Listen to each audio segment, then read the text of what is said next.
مکھی کی وجہ سے ایک آدمی جہنم میں چلا گیا۔ رسول اللہ صلی اللہ علیہ وآلہ وسلم نے فرمایا، ایک آدمی صرف ایک مکھی کی وجہ سے جنت میں چلا گیا اور دوسرا جہنم میں۔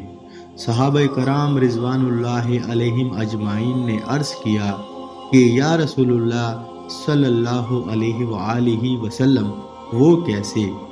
نبی اکرم صلی اللہ علیہ وآلہ وسلم نے فرمایا، دو آدمی ایک قبیلے کے پاس سے گزرے۔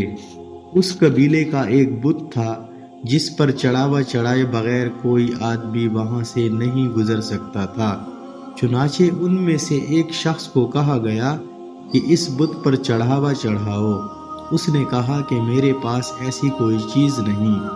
قبیلے کے لوگوں نے کہا کہ تمہیں چڑھاوا ضرور چڑھانا ہوگا، خواہ مکھی ہی پکڑ کر چڑھاؤ۔ مسافر نے مکھی پکڑی اور بت کی نظر کر دی۔ لوگوں نے اسے جانے دیا اور وہ اس چڑھاوے کی وجہ سے جہنم میں چلا گیا۔ قبیلے کے لوگوں نے دوسرے آدمی سے کہا کہ تم بھی کوئی چیز اس بت کی نظر کرو۔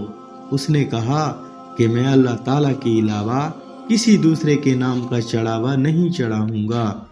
چنانچہ لوگوں نے اسے قتل کر دیا اور یوں وہ جنت میں چلا گیا۔ سبحان اللہ۔